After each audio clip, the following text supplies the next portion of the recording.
প্রিয় দর্শক, আপনাদের প্রত্যেককে এই চ্যানেলে স্বাগত জানাই।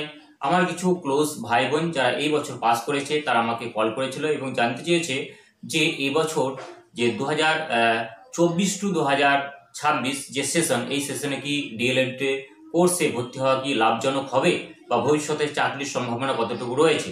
তো এই বিষয়ে আমি জানিয়ে রাখি যে আমি 2012 সালে উচ্চ মাধ্যমিক পাস করার পর ইংলিশ অনার্স নিয়ে পড়তে শুরু করেছিলাম এবং তাৎপর্যপূর্ণভাবে আমি ইংলিশ অনার্স 2 মাস পড়াশোনা করার পর ছেড়ে দিয়ে আমি ডিএলএড কোর্সে ভর্তি হই এবং এই ডিএলএড কোর্স আমি কমপ্লিট করি 2012 টু 2014, অর্থাৎ এই 2 বছর। এবং তারপরে আমি প্রাইমারি টেটের যে এক্সামটা হয় প্রাইমারি টেট 2014, সেটাতে আমি বসি এবং খুব ভালো পরিশ্রম করার পর 2014 সালের প্রাইমারি টেটে কিন্তু আমি কোয়ালিফাই করি এবং তারপর আমি ইন্টারভিউ যাই এবং ইন্টারভিউ খুব সুন্দরভাবে সফলতা অর্জন করি এবং তারপর আমি এখন বর্তমানে একজন প্রাইমারি স্কুল টিচার হিসাবে নিযুক্ত আছি।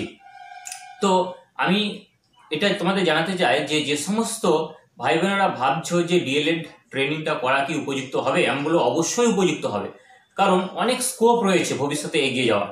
যারা সাধারণ ঘরের ছেলে মেয়ে বা মধ্যবিত্ত ঘরের ছেলে মেয়ে এবং একটু গরিব ঘরের ছেলে মেয়ে, তাদের অবশ্যই একটা চাকরির প্রয়োজন রয়েছে এবং এই চাকরিটা পাওয়ার সব থেকে একটা সহজ যে পথ বলতে পারি, তো অনেক কম্পিটিটিভ এক্সাম রয়েছে, এমটিএস, ডাব্লিউবিসিএস, সিজিএল, সিএইচএসএল, কিন্তু তার থেকে এই টিচিং লাইনে যাওয়াটা একটু হলেও সহজ। কারণ কি, এখানে কম্পিটিশন অনেক কম, কারণ যারা ট্রেনিং করে থাকে তারাই একমাত্র এই সমস্ত পরীক্ষাগুলোয় অংশগ্রহণ করতে পারে।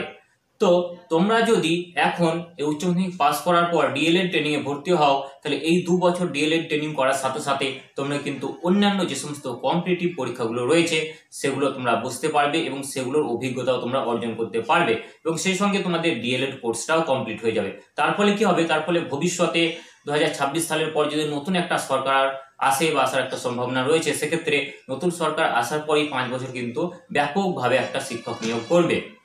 তো সেক্ষেত্রে সুযোগটা তোমরা পেয়ে যাবে এবং তোমরা এই যে প্রাথমিক শিক্ষক হওয়ার বা উচ্চ প্রাথমিকে শিক্ষক হওয়ার একটা সুবর্ণ সুযোগ তোমরা পেয়ে যাবে যদি তোমাদের ডিএলএড কোর্সটা থাকে। এবং সেই সঙ্গে রাজ্যের এবং কেন্দ্রের যে সমস্ত পরীক্ষাগুলো হয়, বিশেষ করে এমটিএস, সিজিএল, সিএইচএসএল, সেগুলোরও তোমরা পাশাপাশি প্রিপারেশন নেবে। কারণ আমি তোমাদেরকে জানিয়ে রাখি যে আমার জীবনে আমি যখন ডিএলএড ট্রেনিং করি, তখন আমি ডিএলএড ট্রেনিং কলেজ কমপ্লিট করার পর বাড়িতে এসে টিউশনে পড়িয়েছি এবং তারপর মোটামুটি রাত 10টা পর্যন্ত আমি এই ডিএলএড এর পড়াশোনা করেছি এবং 10টার পর কিন্তু আমি ওই প্রাইমারি টেটের জন্য পড়াশোনা করেছি রাত 2টো থেকে 2:30 পর্যন্ত। তো কঠোর একটা পরিশ্রম করতে হয়েছে। তো জীবনে সফল হতে গেলে অবশ্যই একটা কঠোর পরিশ্রম, একটা জেদ প্রয়োজন। তো আশা করি তোমরা প্রত্যেক খুব সুন্দরভাবে প্রিপারেশনটা নেবে এবং অবশ্যই তোমরা ডিএলএড কোর্সে ভর্তি হয়ে যাবে। তাছাড়া ডিএলএড কোর্স করলে তোমরা আরো সেন্ট্রালে কোন কোন পরীক্ষায় বসতে পারবে সেগুলো একটু জেনে নেওয়া যাক। তোমরা সিটেট, অর্থাৎ সেন্ট্রালের একটা টেট হয় যেটা হচ্ছে সিটেট, এই সিটেট পরীক্ষায় তোমরা এই ডিএলএড কোর্সে যদি ভর্তি হয় তাহলে অ্যাপিয়ারিং হিসাবে বসতে পারবে 1 বছর কমপ্লিট হওয়ার পর এবং তারপরে পুরো সার্টিফিকেট পাওয়ার পরেও কিন্তু তোমরা বসতে পারবে। আর সিটেট কোয়ালিফাই করার পর তোমরা এই যে সেন্ট্রালের বিভিন্ন আরো শিক্ষক নিয়োগের পরীক্ষাগুলো আছে, যেমন হচ্ছে কেভিএস মানে কেন্দ্রীয় বিদ্যালয়, এনভিএস নবোদয় বিদ্যালয়, আর্মি পাবলিক স্কুল, ঠিক আছে, একলব্য বিদ্যালয়, এই সমস্ত স্কুলের সেন্ট্রালের স্কুলের শিক্ষক হওয়ার স্বপ্ন তোমাদের পূরণ হবে যদি তোমরা ডিএলএড কোর্সটা আজকে এই মুহূর্তে ভর্তি হয়ে যাও বা অ্যাডমিশন নিয়ে নাও। এবং সেই সঙ্গে জানিয়ে রাখি যে রাজ্যের যে সমস্ত টেট পরীক্ষাগুলো হয়, যেমন প্রাইমারি টেট এবং আপার প্রাইমারি টেট, সেক্ষেত্রে তো তোমরা বসতে পাবে এবং একটা সুবর্ণ সুযোগ তোমাদের হাতে আসছে। তো বেশি না ভেবে আমার কথাটা শোনো, একজন শিক্ষক হিসাবে এবং তোমাদের গাইড হিসাবে বা বলতে পারো দাদা হিসেবে আমি তোমাদের একটা সঠিক পরামর্শ বা গাইডেন্স দিতে চাই যে অবশ্যই তোমরা ডিএলএড কোর্সে ভর্তি হয়ে যাও, এই সুযোগটা হাতছাড়া করো না। এবং সেই সঙ্গে ডিএলএড করাকালীন প্রাইমারি যে সমস্ত বইগুলো আছে, প্রিভিয়াস ইয়ারে যে সমস্ত কোশ্চেনগুলো আছে সেগুলো খুব ভালোভাবে তোমরা প্র্যাকটিস করো, মক টেস্ট দাও এবং আমার এই চ্যানেলে ইংলিশের এবং অন্যান্য যে সমস্ত সাবজেক্ট আছে প্রাইমারি টেটের ক্ষেত্রে, তো সেগুলোর এবং সিটেটের যে সমস্ত ক্লাসগুলো আছে তোমরা দেখতে পারো।